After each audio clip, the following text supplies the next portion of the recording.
Negative growth है 3 साल की, ये नए पाकिस्तान का तोहफा है। तोहफा दिया हुकूमत ने कि हम IMF में गया और उन्होंने उठा के 13% कर दिया।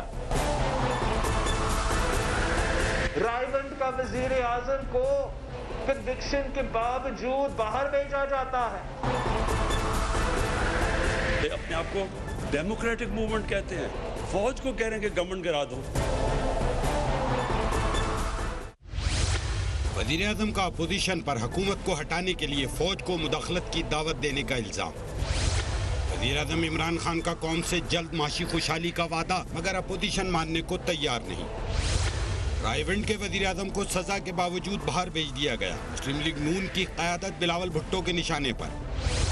पाकिस्तान मीडिया डेवलपमेंट अथॉरिटी के क़याम की मुखालफत क्यों की जा रही है, पूछेंगे तज्ज़ियाकार औरिया मकबूल जान से, तज्ज़ियाकार डॉक्टर मोहित पीरज़ादा से, एंकर पर्सन आदिल शाहजेब से और दिफाई तज्ज़ियाकार जनरल अमजद शुएब से।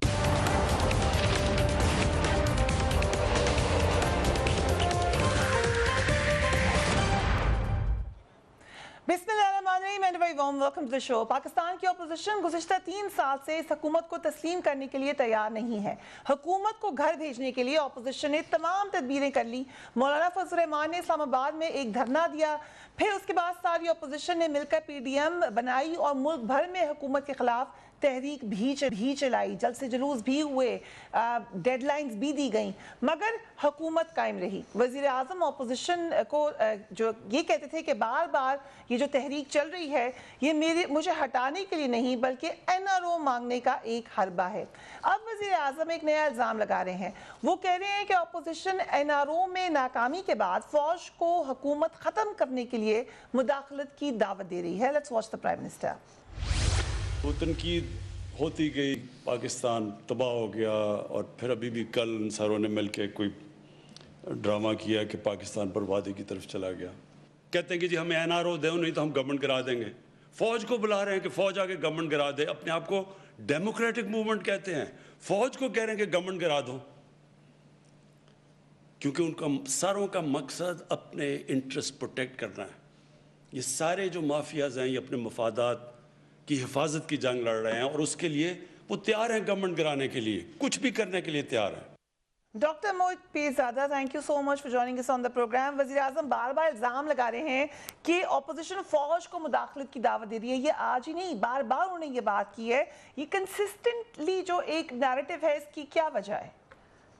देखिए, ये तो पाकिस्तानी पॉलिटिक्स में बहुत पहले से रहा है। जितनी भी पाकिस्तानी सियासत है 80 की 90 की दिहाई की, उसमें हमेशा यही है। 90 की दिहाई से ये प्रोसेस शुरू हुआ था। जब अपोजिशन की जमातें हुकूमत को हटा नहीं सकती हैं तो वो हमेशा ऐसे हालात पैदा करती हैं कि फौज सियासत में इंटरवीन करे, इंटरफेयर करे और किसी हुकूमत वक्त को हटा दे। ये ट्रेंड जो है ये सिर्फ उस वक्त रुका जब 2008 और 2013 के दरमियान एक फ्रेंडली ऑपोजिशन थी, जब PPP की सेंटर में हुकूमत थी और PMLN की पंजाब में हुकूमत थी। लेकिन PMLN ने पोज यही किया कि वो ऑपोजिशन है, लेकिन वो कभी भी अपनी ऑपोजिशन को एक हद से आगे नहीं बढ़ने देते थे। अगर PMLN उस वक्त चाहती कि फौज को दावत दी जाए, फौज को मौका मिले जरदारी साहब के खिलाफ एक्ट करने का, तो ये ऐन मुमकिन था। लेकिन एक समझौता था जिस तहत से उन्होंने नहीं किया। उसके बाद जितनी भी सियासत पाकिस्तान की रही है उसमें यही है कि ऐसे हालात पैदा कर दिए जाए कि फौज जो है उसको इंटरफेयर की दावत मिले, वो इंटरफेयर कर सके। और ये Maqbool Jan sahab, thank you so much for being on a programme. ये बात जब जैसे डॉक्टर मोहित कह रहे हैं कि ज़रा माजी में चले जाए, अगर बैकग्राउंड में जाएं भी तो इस गवर्नमेंट को तो ये बार बार वो खुद भी कहते हैं कि क्रेडिट दें कि हम एक पेज पर हैं, सिविल मिलिट्री के हवाले से हमें कोई मसला नहीं है, तो फिर ये वाला खदशा क्यों है प्राइम मिनिस्टर को? एक पेज पे रहे हैं। पाकिस्तान में बहुत कम ऐसा हुआ है कि सिविल मिलिट्री पे ये बड़ी गलत फहमी फैलाई जाती है। क्या जिस वक्त जुल्फ़िकार अली भुट्टो साहब को अमेरिका से बुलाया गया था और याहिया खान यहाँ पर थे, तो क्या फ़ौज भुट्टो के ख़िलाफ़ थी? इस वक्त ख़ास तौर पर उसको इस्टेब्लिश किया, बाकायदा चीफ मार्शल एडमिनिस्ट्रेटर बनाया, उसके बाद वो सदर पाकिस्तान बने, फिर उसके बाद उन्होंने आइन ड्राफ्ट की। उसके बाद आगे आ जाए, आगे उसके बाद फिर हालात जैसे बने वो हालात तो की बात।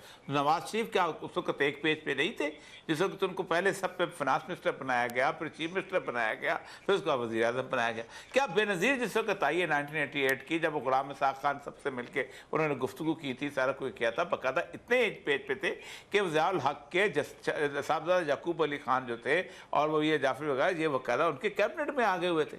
ये बिल्कुल अजीब व गरीब थ्योरी मसला सारा ये है कि असल में हमारा सियासतदान जो है एक तवील अरसे से उसको एक आदत हो गई है कि वो एक सीढ़ी चढ़ता है, सीढ़ी चढ़ते चढ़ते ऊपर पहुंचता है, फिर समझता है कि ये सीढ़ी नकारा हो गई है, अब मैं खुद छलांग लगा के ऊपर पहुंच सकता हूं। या तो अपने आप को डेवलप कर लो, इस काबिल कर लो कि सीढ़ी के बगैर ऊपर पहुंच सको।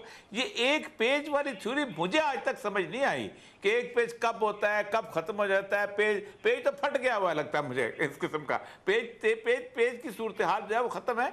असल मसला ये है कि ये एक रिटोरिक है जो मुझे, आपको, बाकी लोगों को बताया जाता है और असल इशू जो है उससे नजर हटाई जाती है। राइट। जनरल अमजद शोएब, क्या ये एक ऐसी स्टेटमेंट, पॉलिटिकल स्टेटमेंट दे रहे हैं प्राइम मिनिस्टर, या वाकई प्रेशर डाला गया? क्योंकि हमने देखा पीडीएम की तहरीक में एस्टैब्लिशमेंट को, फौज को पुकारा गया, उनसे बात की गई, तो क्या वाकई ये बात कही गई कि हटाया जाए हुकूमत को?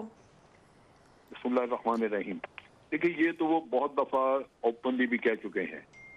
ये अगर आपने कुछ अर्सा पहले की बात हो तो मेरा ख्याल है ये इनका अभी गुजरांवाला का जो जलसा हुआ था उसके बाद इन्होंने अपनी तकरीरों में कहा कि फौज को चाहिए कि इनको हटा दें क्योंकि ये नाजायज बैठे हुए हैं। तो बात यह है कि अगर वो नहीं तो आज भी जो मसलन आज भी अगर आप मौलाना की स्टेटमेंट देखें जो उन्होंने कहा कि फौज अगर आर्मी न्यूट्रल हो जाए या ये एस्टेब्लिशमेंट न्यूट्रल हो जाए तो इनकी हुकूमत एक दिन में गिर जाएगी। यानी दूसरे लफ्जों में वो एस्टेब्लिशमेंट को ये कह रहे हैं कि आप इनको किसी तरह गिरा दें, क्योंकि न्यूट्रल होने वाला कैसा, तो मैं समझता हूँ ये एक बिल्कुल ही एक नाजायज सी बात है। अगर फौज आइन के तहत तावन कर रही है तो उसको न्यूट्रल होना या उसमें कोई बायस्ड होना तो नहीं कहा जा सकता।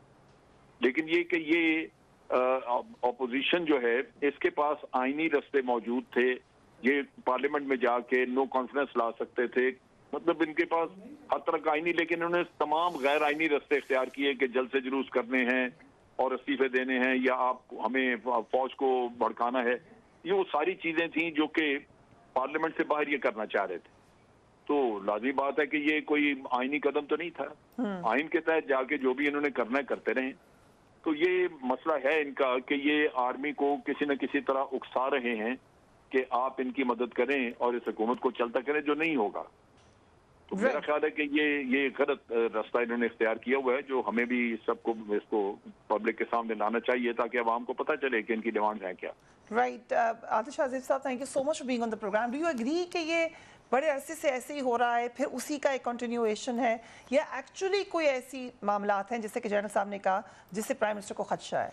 देखिए, प्राइम मिनिस्टर को अगर सबसे बड़ा कोई खदशा है और जो ख़तरा है और होना भी चाहिए वो उनकी अपनी परफॉर्मेंस है। इस वक्त उनको इंट्रोस्पेक्शन की ज़रूरत है, बजाय इसके कि जी पीपल्स पार्टी ये कर रही है, नून लीग जाके फ़ौज के कान भर रही है। भाई, आप अपनी परफॉर्मेंस बेहतर करें।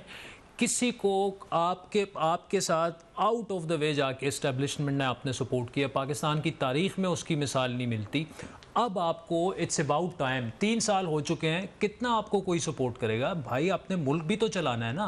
The country is bleeding right now. अगर आप इकॉनमी को देख लें, गवर्नेंस को देख लें, आपने जो पंजाब में किया, ऐसे बंदे को बिठा दिया कि जो अपनी परफॉर्मेंस से भी वो मुतमईन नहीं है। या इमरान खान मुतमईन है बुज़दार साहब की परफॉर्मेंस से, या खुद बुज़दार साहब मुतमईन है। तो ये एंजॉय करें आपकी बात को। देखें, अब ये जो सारी चीज़ें हैं, इसमें देखें, अगर हम लॉजिक पे भी चले जाएं, इस वक्त इमरान खान साहब से एनआरओ कौन मांग रहा है? नवाज शरीफ नहीं मांग रहा, शहबाज शरीफ नहीं मांग रहा, ना पीपल्स पार्टी। एक बंदा एनआरओ मांग रहा है, उसका नाम है जहांगीर तरीन, कि आप वो केसेस ख़त्म कर दें। अगर वो नहीं करेगा, उसने धमकी क्या दी है, बजट नहीं मंजूर होने देंगे, पंजाब में अदम एतमाद आ जाएगी। तो असल ख़तरा तो उनको पॉलिटिकल माफिया की जो बात कर रहे हैं वो तो विद इन उनकी अपनी पार्टी से है, क्योंकि मुस्लिम लीग नून तो क्लियर कर चुकी है। नवाज शरीफ को 2 दफ़ा ऑफर हो चुकी है कि अदम एतमाद लेके आए, पंजाब में अपना वज़ीर आला लेके आए, वो नहीं मान रहे। वो तो कह रहे हैं भाई मैं तो तरीन के साथ भी कोऑपरेट ना करें, इलेक्शन अपने टाइम पे हों, हम वो देखेंगे। तो कौन फौज को, ये इस्टेब्लिशमेंट को ये कह रहा है कि जी आप गैर जमहूरी तरीके से किसी को टॉपल करें? और मेरा नहीं ख्याल कि हमारी जितनी रिस्पॉन्सिबल फौज है वो कभी ऐसा नहीं करेगी कि इमरान खान साहब को घर भिजवा दे। 2008 के बाद एक जमहूरियत की कंसिस्टेंसी है। आप बतौर जर्नलिस्ट, मैं, मोहित पीरजादा साहब, ओरिया साहब, हम सब चाहते हैं कि एक जमहूरियत की कंसिस्टेंसी हो, but not at the cost of कि आपकी डिलीवरी पर, आपकी परफॉर्मेंस पर अगर सवालात उठें। जो आपके अंदर जो माफियाज बैठे हुए हैं, आप पॉलिटिकल माफिया, आज उन्होंने चीनी माफिया का जिक्र किया। अब चीनी माफिया ने इमरान खान साहब की नाक के अंदर चीनी 50 से 100 पे पहुंचा दी। कितना वो पॉलिटिकल डैमेज उनको किया। आटा माफिया आप उठा के देख लें, LNG माफिया उठा के देख लें, कॉन्फ्लिक्ट ऑफ इंटरेस्ट कितना हुआ। बेसिकली आपके ख्याल से खतरा गवर्नमेंट को अपनी परफॉर्मेंस से ही है। और वे औरिया साहब लाभ, मुझे लगता है कि औरिया मकबूल जवान इससे काफी हद तक शायद मुत्तफिक है या नहीं है। मैं उनसे ब्रेक के बाद पूछती हूँ। औरिया साहब आपकी तरफ ही आते हैं। राइट, एक मईशत का भी जिक्र किया अभी आदिल शाह ज़ेब ने, उस पर भी बात करेंगे क्योंकि हुकूमत का दावा कुछ और है, अपोजिशन उसको निगेट कर रही है। Right after break. And welcome back. Break से पहले हमने बात की थी मईशत के हवाले से। मईशत के हवाले से भी अपोजिशन और हुकूमत के दरमियान गर्मी जारी है। हुकूमत अपोजिशन पर मुल्क की मईशत की तबाही की जिम्मेदारी डाल रही है और इस बहरान से निकल जाने के दावे भी कर रही है। ये दावे पिछले कुछ हफ्तों में एकदम से बढ़ गए हैं, जबकि अपोजिशन हुकूमत पर मुआशी तबाही का इल्ज़ाम लगा रही है। दोनों नैरेटिव्स बिल्कुल ऑपोजिट हैं। बिलावल भुट्टो ने आज वज़ीर आज़म और उनकी मुआशी टीम को कड़ी तनकीद का निशाना बनाया। Let's watch him.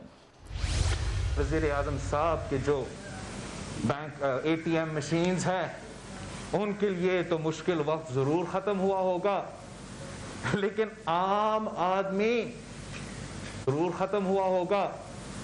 लेकिन आम आदमी जब सुबह उठता है तो वो जो नया दिन शुरू करता है वो पिछला दिन से ज्यादा बुरा होता है। महंगाई में दिन ब दिन इजाफा हो रहा है। और ये मकबूल जान साहब, क्या मईशत के हवाले से हुकूमत के दावे दुरुस्त हैं? देखिए, पहली बात तो यह है, मेरा ख्याल है कि पहली दफ़ा इमरान खान का इम्तिहान शुरू हुआ है, क्योंकि उससे पहले 1-2 साल तक हम सब समझते थे कि चलो गवर्नमेंट के पास कुछ नहीं है, बाकी चीज़ें नहीं हैं। अब ये जो 20-25 दिन की सूरत हाल है, इसके अंदर ज़ाहिर बात है, एक चीज़ तय है कि एक चीज़ें बेहतर हुई हैं और वो उससे उसको पैसा मिला है, नज़र आ रहा है। लेकिन मसला सारा यह है कि जो कुछ इमरान खान साहब की अब तक की कारकर्दगी रही है, उससे कोई बेहतर तवक्को नज़र नहीं आती। मैं आप सच्ची बात बताऊँ कि पूरी की पूरी ब्यूरोक्रेसी को इन्होंने एक ऐसे मकाम पे ला के खड़ा कर दिया है कि कोई इसलिए काम नहीं कर सकता। मैं छोटी सी मिसाल आपको देता हूँ।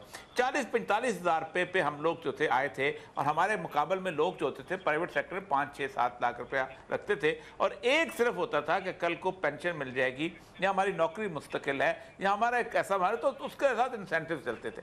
इमरान खान साहब का जो रिसेंट पॉलिसी स्टेटस आया है, जिसके अंदर उन्होंने रिटायरमेंट्स और जबरी रिटायरमेंट्स और सारा कुछ, और जो सफाई का मामला बगैर किसी सूरत हाल के वो शुरू किया है, उससे एक मुकम्मल तौर पे एक स्टैंड स्टिल आ गया पूरी ब्यूरोक्रेसी में। पहले था ही, अब मजीद हो गया। एक तो ये बुज़दार साहब की उन्होंने बड़ी ज़बरदस्त बात की।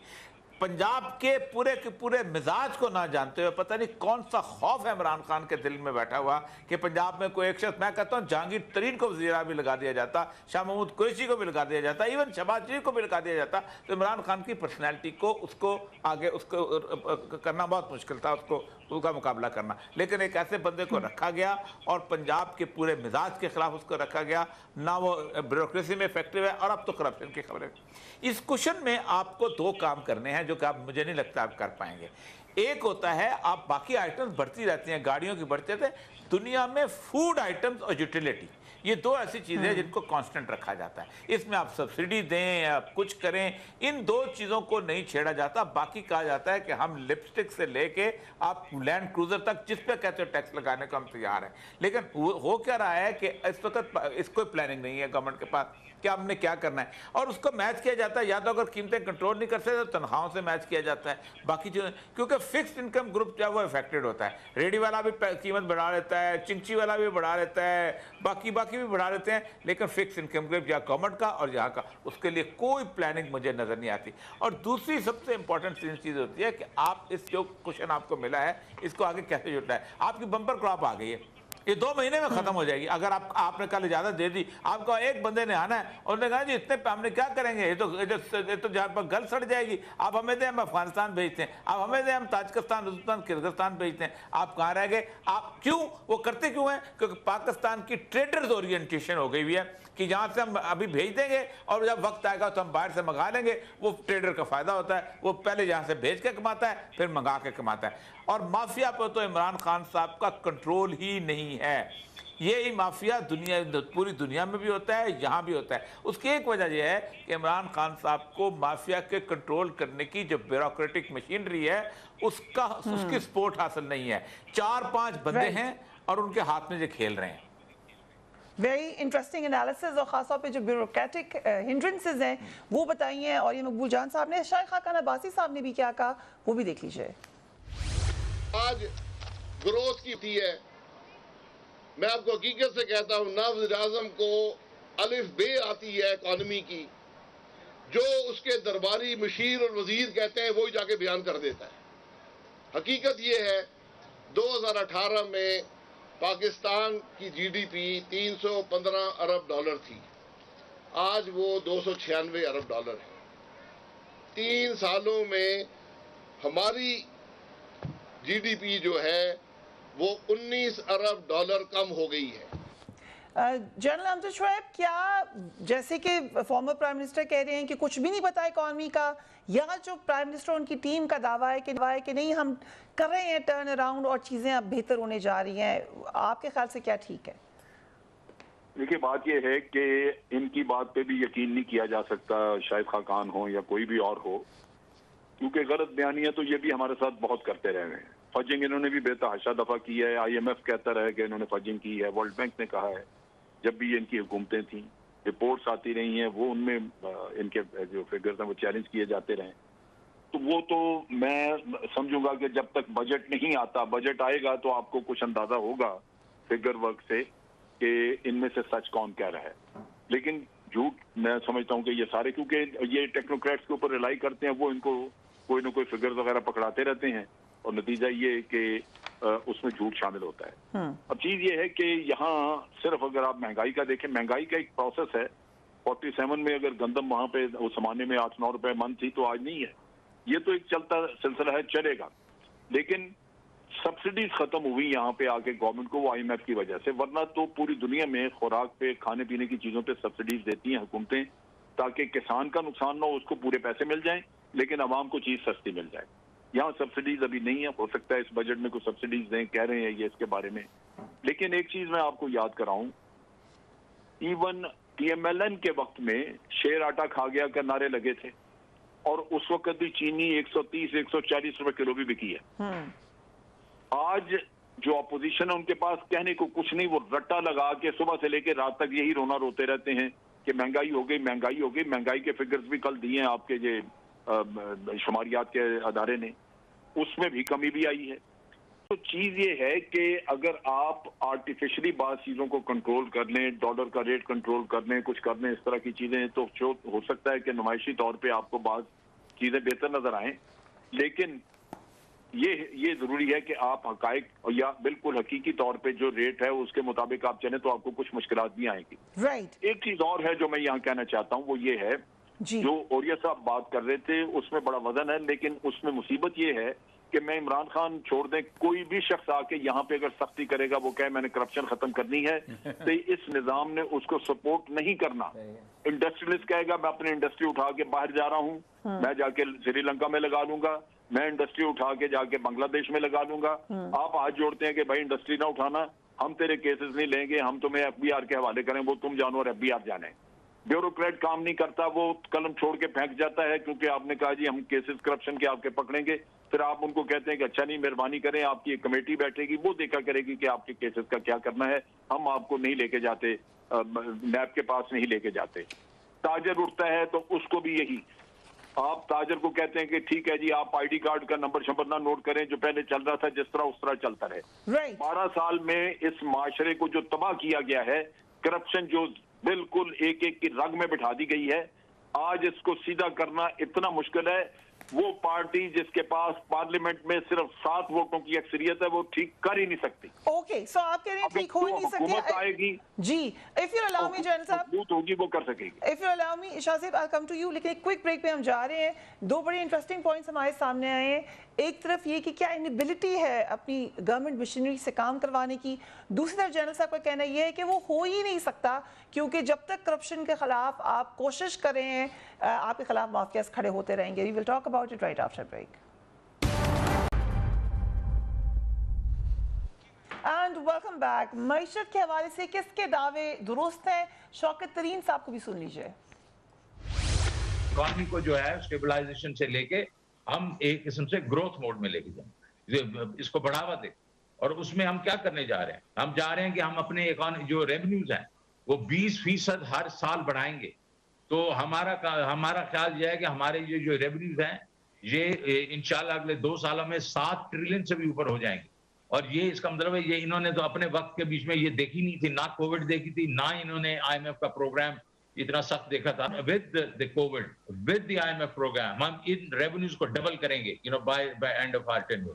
یہ جو آپٹمسٹک بہت زیادہ پازیٹیو انڈیکیشن آ رہی ہے گورنمنٹ کی طرف سے, یہ ٹھیک ہے؟ آپ you believe that? یہ میرے خیال میں اکانومی کے فائنانس گریجویٹ اور طالب علم کی حیثیت سے میرے خیال میں کہ there is seriously something going on with the figures etc. اس کی وجہ یہ ہے کہ یہی شوکت ترین صاحب 1 مہینہ پہلے ٹی وی پہ بیٹھ کے کہہ رہے ہیں کہ اسد عمر, حماد اظہر اور حفیظ شیخ نے معیشت کا بیڑا غرق, کوٹ ان کوٹ بیڑا غرق کر دیا. آج اپوزیشن نے کل پری بجٹ جو پی ایم ایل این نے کیا ہے ادھر ابھی وہ بیٹھ کے کہہ رہے ہیں کہ نہیں جی انہوں نے تو معیشت کا ستیہ ناش کر دیا تھا. تو وہ خود بھی کنفیوز ہے. ہم اس شوکت ترین صاحب کی مہینے پہلے والی بات کو مانیں ایز اے جرنلسٹ, یا وہ جو آج کہہ رہے ہیں ان کو مانیں؟ دیکھیں سمپل میتھس بڑی سمپل ہے. آپ نے 2 ہفتے پہلے یہ کہا, گروتھ کے آپ نے فگرز دیے وہ انڈر 3% تھے. ایک ہی دم 2 ہفتے میں آپ آ کے کہتے ہیں کہ جی ہماری گروتھ جو ہے وہ 4% ہوئے گی. ٹھیک ہے چلیں ہم آپ کے ساتھ مان لیتے ہیں کہ 4% ہوئے گی, لیکن اس گروتھ کا عام عوام کو کیا فائدہ پہنچ رہا ہے؟ آپ کی انفلیشن ابھی بھی ڈبل ڈیجٹس میں ہے. ٹھیک ہے, آپ نے پچھلے 3 سالوں میں آپ کو 4 چیزیں گنواتا ہوں. آٹا, گھی, ٹھیک ہے, ہم آپ کے ویور بھی ہم سارے عام گھرانوں کے لوگ ہیں, ٹھیک ہے, فوڈ, دال, ٹھیک ہے, اور ساتھ میں ایک چوتھا جو وہ ہے. ان 4 چیزوں کی قیمتیں جو ہیں پچھلے 3 سالوں میں 96% اوپر گئی ہیں. کتنی؟ 96% اوپر گئی ہیں. اب آپ یہ کہہ رہے ہیں کہ جی سیمنٹ کی گروتھ اتنی ہو گئی ہے, تو اپوزیشن کی بات ٹھیک ہے کہ عوام نے سیمنٹ کی روٹیاں تو نہیں کھانی نا. اگر ان کو آپ کہیں کہ کرنٹ اکاؤنٹ ڈیفیسٹ جو ہے وہ ختم ہو گیا ہے, ابھی سرپلس میں ہے, تو انہوں نے اس سے تو اپنا چولہا نہیں جلانا نا. آپ نے 50-60% یوٹیلیٹی کی جو گیس اور بجلی کی قیمتیں ہیں وہ بڑھا دی ہیں. خود حفیظ جو ڈاکٹر حفیظ پاشا صاحب ہیں ان کے فگرز بڑے کریڈیبل مانے جاتے ہیں. وہ یہ کہہ رہے ہیں کہ یہ پہلی دفعہ پچھلے سال 2 میں جو ویجز ہیں, ویجز پاکستانی عوام کی, آپ کی, میری, مزدور کی, ڈرائیور کی, ان میں کافی کمی آئی ہے. وہ پہلی دفعہ سال 2 میں وہ گروتھ ان کی نہیں ہوئی. انفلیشن آپ کی اوپر جا رہی ہے, مہنگائی ادھر جا رہی ہے, لیکن ان سے ہوئی ہے مس مینجمنٹ. فریہ مس مینجمنٹ ایسی ہوئی, اسد عمر صاحب ان کے تھے پوسٹر بوائے, انہوں نے کہا جی ہم 200 لوگوں کی ٹیم لائیں گے اور بالکل الٹا کر کے رکھ دیں گے, پاکستان پتہ نہیں کون سا ٹائیگر بن جائے گا. ٹھیک ہے, they were not ready 100%. جب وہ آئے انہیں پتہ لگا اوہو, اب جنرل صاحب کہہ رہے ہیں کہ جی 7 لوگوں کی آپ کی قومی اسمبلی میں اگر اکثریت ہو تو آپ کیسے ٹھیک کر لیں؟ نہیں جی 7 نہیں, 1 بندے سے بھی آپ ٹھیک کر سکتے ہیں اگر آپ میں کیپیسٹی ہو. میرے خیال میں ول ہے, کیپیسٹی کا بڑا سیریس ایشو ہے. صاحب کا ذکر کیا, وہ ابھی بھی کہہ رہے ہیں کہ جی ڈی پی اور آگے جائے گا آئندہ آنے والے دنوں میں. He still very positive about that. But doctor Mohit Pirzada آپ کا کیا خیال ہے, حکومت ٹھیک کہہ رہی ہے, اپوزیشن؟ देखिए फरिया, ये तो बड़ा नेचुरल है कि जब हुकूमत ने 15-20 दिन पहले तक तो ना स्टेट बैंक कह रहा था, ना कह रहा था, ना गवर्नमेंट खुद से कह रही थी कि उनकी ग्रोथ जो है वो 3.94 या 4% हो जाएगी। इससे पहले स्टेट बैंक ने एस्टिमेट किया था कि मैक्सिमम जो हसफ दिया गया था वो 3% का था। तो एकदम जब हुकूमत ने ये दावा कर दिया नेशनल अकाउंट्स कमेटी ने कि जो स्टेटिस्टिक्स हमारे सामने आए हैं और ये अंदाजन 4% है, तो ऑपोजिशन को उस पर शक है। तो हम ऑपोजिशन ने अपना जो प्री बजट सेमिनार किया है पीएमएल ने, बहुत ही उन्होंने एक बड़ा ऑर्गेनाइज सेमिनार किया था एक दिन पहले इस्लामाबाद में, उसमें उन्होंने हुकूमत के 3.94% के एहदाफ को तस्लीम करके अपनी क्रिटिसिज्म ऑफर की है। उन्होंने कहा कि अगर इसको देख भी लें तो पिछले साल नेगेटिव था, मनफी में था 0.5%, उससे पहले 2.1% था, तो इनकी एवरेज जो है वो बहुत बेहतर नहीं होती है। लेकिन जहाँ बिजनेस कम्युनिटी का ताल्लुक है, जितनी पाकिस्तान की कॉर्पोरेशंस हैं और जो पाकिस्तान के बैंक्स हैं या फाइनेंशियल इंस्टीट्यूशन है, वो ये कह रहे हैं कि असल में ग्रोथ जो है वो 4.5% या उससे ज्यादा होगी, इसलिए कि अनडॉक्यूमेंटेड इकोनॉमी है, बहुत बम्पर क्रॉप्स हो रही हैं और जो एदादो शुमार डिफरेंट इंडस्ट्रीज में से आ रहे हैं, जब उनको मिला के आप देखते हैं तो आपको अंदाजा होता है कि ग्रोथ हो रही है। लेकिन जो क्वेश्चन है ऑपोजिशन का कि आवाम को उसका क्या फायदा होगा, वहां तक कब पहुंचेगा ये? देखिए, इसमें तो कोई शक नहीं है कि हुकूमत ने जो 2.5 बरस में स्टेबलाइजेशन फेस किया है और इकोनॉमी की जो ब्लीडिंग थी, जो करंट अकाउंट डेफिसिट की ब्लीडिंग थी, जो बेसिकली इसलिए थी कि इंपोर्ट्स बहुत ज़्यादा थी, एक्सपोर्ट्स बहुत कमज़ोर थी, रेमिटेंसेस में भी कमी थी और इंपोर्ट की बहुत ज़रूरत महसूस हो रही थी। तो हुकूमत ने जो बहुत पाबंदियां लगाई, जिसके नतीजे में इंपोर्ट्स कम हो गई, एक्सपोर्ट्स को बढ़ाया, रेमिटेंसेस में एफटीआर ने और स्टेट बैंक ने बड़ा काम किया, जिसके नतीजे में इस वक्त $25 बिलियन से ज़्यादा की रेमिटेंसेस चल रही हैं। एक्सपोर्ट्स जो हैं वो भी चल रही हैं, आप देख रहे हैं इस वक्त तकरीबन $25 बिलियन के करीब है। तो इन सब चीज़ों से हुकूमत जो बेसिक इकोनॉमी है उसमें एक स्टेबिलिटी आ गई। इससे एक आम आदमी को कितना फ़र्क इस मौके पर पड़ेगा ये भी क्लियर नहीं है, बिकॉज फर्क पड़ा भी है लेकिन उसको सही तरह से समझा नहीं जा रहा, क्योंकि हुकूमत ने जो सपोर्ट प्राइस रखी है वीट की 500 रुपया मीट्रिक टन पे मन पे रखी है, उससे ज़ाहिर है जो एग्रीकल्चर और दही फार्मर है उसको तो बहुत फायदा हो रहा है, वहाँ पे बहुत पैसा शिफ्ट हुआ है, लेकिन उनकी आवाज नहीं है मीडिया के सामने। मीडिया के सामने आवाज है अर्बन पब्लिक की। तो अर्बन पब्लिक को जब आटा खरीदना पड़ता है, उसको आटा महंगा मिलता है, उसको चक्की का आटा 65 रुपए का मिलता है या उसको सफेद आटा 55 रुपए का मिलता है पंजाब में, तो ज़ाहिर है उनको तकलीफ होती है। लेकिन जो रूरल पॉपुलेशन है उसको आटा खरीदना नहीं पड़ता। तो दो मुख्तलिफ किस्म के यहाँ तबके, शहरों में लोग प्रोटेस्ट कर रहे हैं, देहात में लोग बेहतर हैं। यही सवाल और ये सब आपकी तरफ लेके आ रही हूँ कि क्या ये वाकई रूरल अर्बन डिवाइड है? देखिए, पाकिस्तान का जो रूरल सेटअप है बहुत सस्टेनेबल है। वहाँ से 2-3 चीज़ें सिर्फ खरीदनी पड़ती हैं। एक नमक खरीदने जाता है या चाय की पत्ती खरीदने जाता है, बाकी सारी चीज़ें तो बार्टर पर ले लेता है। उससे किसी किस्म की महंगाई की इन चीज़ों का कोई असर नहीं होता। उसको हर चीज़ अवेलेबल मिल रही होती है, उसको गंदम भी मिल रही होती है, कपास भी मिल रही होती है, बाकी चीज़ें। ये जो सेमी अर्बन सेंटर्स हैं ना, उनके अंदर भी किसी न किसी तौर तक दाने उनके घर से आते होते हैं। ये जो अर्बन है ना सेटअप हमारा बड़े बड़े शहरों का, यहाँ पर ये सूरत हाल होती है। असल मसला यह है कि पाकिस्तान की इकॉनमी में इमरान खान साहब की जो मिस प्लानिंग है ना, वो जो 2000 बंदों की बात की थी, उस 2000 बंदों में हमने टेक्निकल जो टीमों को देखा है, they are so alien to the people. उनको पाकिस्तान का बिल्कुल नहीं पता होता। किताबों में शानदार किस्म का चीज़ें पढ़ के आए होते हैं और उसके साथ आके वो बड़ी शानदार किस्म की वो देते हैं, ये शहबाज गिल टाइप चीज़ें। इन्होंने इमरान खान साहब को पहले दिन से तस्वर दे दिया था कि हम जब जहाँ पर आ गए तो पाकिस्तान की क्या बात है, ये हो जाए। उसके साथ हुआ ये 4-5 ब्यूरोक्रेट्स मिल गए। टेस्ट बुनियादी तौर पर यही होता है किसी भी हुकूमत का कि जब कोई शख्स आपको ब्लैकमेल करने लगे तो आप खड़े हो जाएं। आप मुझे ये बताइए, इनके कहते हैं कि ये इंडस्ट्रीज जो हैं वो हमें छोड़ के भाग जाएंगे। कौन नहीं भागा? कौन अपनी चीज़ें बांग्लादेश और केनिया में नहीं लेके गया? कौन है आड़े वक्त में पाकिस्तान के साथ रहा? किसने फैसलाबाद बंद नहीं किया? किसने कराची बंद नहीं किया? 1 मिनट के लिए वो धरती के साथ मुखलस नहीं रहे, निकल गए, छोड़ के चले गए, सरमाया उठा के यहाँ आपका टेस्ट है कि जाना है तो जाओ, लेकिन हम कुछ ना कुछ करेंगे, हम इस सूरत हाल पर खड़े होंगे। दूसरी चीज़ ब्यूरोक्रेसी की सूरत हाल है। आप अंदाजा करें, मुशर्रफ जिस वक्त आया था आपसे बड़ा एहतजाज इन लोगों ने किया था, नैब नहीं करने देती, इफ्तिखार चौधरी नहीं चलने देता, ये नहीं चलने देता, वो नहीं चलने देता। मसला यह है कि थोड़ा बहुत जब आपने फुट डाउन किया तो वही लोग कहाँ छोड़ के चले जाएंगे? ये लोग किधर चले जाएंगे? वो मसला सारा यह है कि एक आप इंसेंटिव ठीक रखें। आपने क्या किया आपने ये किया कि एक 4 बंदों का ग्रुप, इमरान खान साहब को पहले दिन मैंने मशवरा दिया था कि पाकिस्तान जो है ये 2 ग्रुपों में तकसीम कर दिया था नवाज शरीफ और बेनजीर ने, इन दोनों को आप तीसरा ग्रुप ना बनाइएगा, अल्लाह का वास्ता है, इसी पे ट्रस्ट कीजिएगा, इन्हीं को साथ चलेगा, इन्हीं में से निकलेंगे लोग। उन्होंने अपना एक KPK का ग्रुप बनाया और उस KPK ग्रुप में जो कुछ किया उसके साथ सारी सूरत हाल बन गई। असल मसला यह है कि इमरान खान साहब अभी तक उनको सिलेक्शन, जो पहला दिन का मसला था, सिलेक्शन ऑफ द इंडिविजुअल, बंदे भी वो लेके आते हैं जो कि वहां से कहते हैं मैं MBA के PhD हैं और आके इधर जुगते मार रहे होते हैं टीवी पे बैठ के, मतलब इस तरह के इस तरह के लोग क्या करें। ओके, आई थिंक आपके ज़हन में कोई ख़ास लोग हैं जब आपने ये बात की है, लेकिन we will take a break and we will be right back.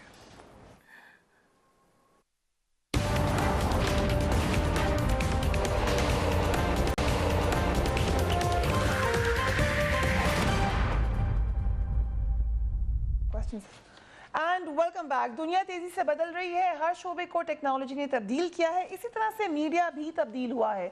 हुकूमत का ख्याल ये है कि नई रेगुलेशंस आनी चाहिए। ये भी कह रही है हुकूमत कि हमने ये इम्प्लीमेंट नहीं की, हमने सजेस्ट की हैं। कुछ आपको जल्दी से बता देती हूँ। पाकिस्तान मीडिया डेवलपमेंट अथॉरिटी क्या है, ये किस तरह काम करेगी, इस पे एक उन्होंने गाइडलाइंस देना चाहते हैं। उन्होंने कहा है कि एक रेगुलेटरी अथॉरिटी इदारा होगा, मीडिया और उनके सार्फिन की तमाम किस्म की पेशा वराना कारोबारी ज़रूरियात का अहाता करेगा। इसका मकसद मौजूदा जो माहौल है और मुख्तलिफ बॉडीज़ जो बिखरी हुई हैं उनको एक जगह वो फोकस करना चाहते हैं, और बहुत सारी बातें जो अपनी स्क्रीन पर देखेंगे। So I will start with you Shahzeb, आपके ख्याल से ये आज़ादी राय पर कदगन है या वाकई रेगुलेशन की जरूरत है? But we have 1 minute each for everyone. मैंने वो पूरा पढ़ा है। डेफिनेटली इस पर जो कंसर्न्स हैं जर्नलिस्टिक कम्युनिटी के, ऑर्गेनाइजेशन के, बाकी सियासी जमातों के, वो बिल्कुल बजाय हैं, क्योंकि उसमें ऐसी चीज़ें हैं। हमारे पास टाइम कम है, वरना मैं डिटेल में भी चला जाता। गवर्नमेंट को इसमें नहीं पढ़ना चाहिए, क्योंकि वो क्लियर कट जो है ना, it's a war against journalist freedom of expression. I am sorry, मैं इतना उस पर क्लियर हूँ, क्योंकि उसमें आपको लाइसेंस लेना, देखें, आपको ये कहकर भी प्रोग्राम से उठाया जा सकता है कि डिसेंसी में कि आपकी टाई ठीक नहीं है। मतलब इतना उसमें वो चले गए हैं कि यूट्यूब पे डिजिटल ट्वीट आप करेंगे, अगर वो किसी के खिलाफ वो गवर्नमेंट को पसंद ना आए, आपका ट्विटर भी बंद हो सकता है, यूट्यूब चैनल भी बंद हो सकता है। मतलब हमारी अपनी जिम्मेदारियां हैं, हमें भी रिस्पॉन्सिबिलिटी के साथ क्रिटिसाइज करना चाहिए। इतना बड़ा इल्ज़ाम लगा कि हम भी ऐसे लेकिन गवर्नमेंट को ये इख्तियार नहीं है कि आप डंडे से मीडिया को ठीक करें। राइट। और ये मकबूल जान साहब, आपकी क्या राय है? रेगुलेशन की जरूरत है, हुकूमत करे ये रेगुलेशन, या आज़ादी राय पर ये हमला है? देखिए, मैं ऑन रिकॉर्ड हूँ, जब मैं सेक्रेटरी इन्फॉर्मेशन था तो मैंने एक समरी पेश पुटअप की थी कि महकमा इन्फॉर्मेशन मुकम्मल तौर पर बंद कर देना चाहिए, इसकी कोई ज़रूरत नहीं, एक्सरसाइज इन फुटिलिटी है और इससे खराबियाँ ज़्यादा पैदा होती हैं। एक कानून सिर्फ ठीक कर लें, मीडिया भी कंट्रोल हो जाता है, और वो है लाइबल का। आप इतना आसान कर दें लाइबल का कानून, इतना आसान कर दें लाइबल का कानून कि एक आदमी जाए सुबह जाके अपनी इज्जत जो है उसकी अगर नीलाम हुई है तो जाके शाम को फैसला ले ले। मैं देखता हूँ कैसे मीडिया ठीक नहीं होता, किसी और कानून किसी और कानून की जरूरत। आई थिंक आपने बहुत अच्छी सजेशन दी है जनरल साहब, आप भी अगर हमें बता सकें कि क्या करना चाहिए गवर्नमेंट को। मेरा देखिए बात यह है कि ये एक उन्होंने कानून बनाने की कोशिश तो की है, लेकिन जो स्टेक होल्डर्स हैं वो सारे इस पे परेशान हैं। तो मेरा ख्याल है कि स्टेक होल्डर्स को ऑन बोर्ड होने चाहिए। सबसे पहले तो आप उनसे राय लें और जिस चीज पे उनका एतराज है वो उन चीजों को एड्रेस किया जाए। अगर आप कोई भी कानून आप पास कर दें और स्टेक होल्डर्स जो है वो उसके साथ नहीं होंगे तो उसकी इम्प्लीमेंटेशन आपके लिए हमेशा मसला रहेगी। ठीक, वो कभी भी आप उसको इम्प्लीमेंट पूरी तरह नहीं कर सकेंगे। लिहाजा ये मशावरत से करें, और जैसे अभी आदिल बात कर रहे हैं, अगर जो एतराजात हैं जिस तरह के, वो बिल्कुल। राइट। एंड डॉक्टर मोईद, आपका क्या सजेशन है? जनरल साहब की आवाज नहीं आ रही। जी डॉक्टर मोईद। देखिए, उसका एक बैकग्राउंड है मीडिया में, उस पर जो इदारे लिखे गए हैं और जो कॉलम आ रहे हैं, जो उस पर कॉमेंट्स आ रहे हैं, बड़े वन साइडेड किस्म के हैं। जो असल चीज है उसे बिल्कुल नजरअंदाज कर दिया गया है। असल चीज तो ये है कि आपने सबकी राय जानी। मीडिया को रेगुलेट करने की ख्वाहिश यकीनन तकरीबन हर हुकूमत की ही होती है, कोई भी हुकूमत खुश कभी नहीं होती मीडिया से, लेकिन एक जिंदा मीडिया, एक वाइब्रेंट मीडिया ही एक अच्छी जमहूरियत की निशानी होता है। एक बेहतर हुकूमत बनाने में भी वो मदद करता है, क्योंकि अगर आप میڈیا کو ٹیم کر لیں گے, چین کر لیں گے, تو کبھی بھی آپ کی حکومت کی بہتری نہیں ہو سکتی. آج کے لیے اتنا ہی. Have a great weekend. اللہ حافظ.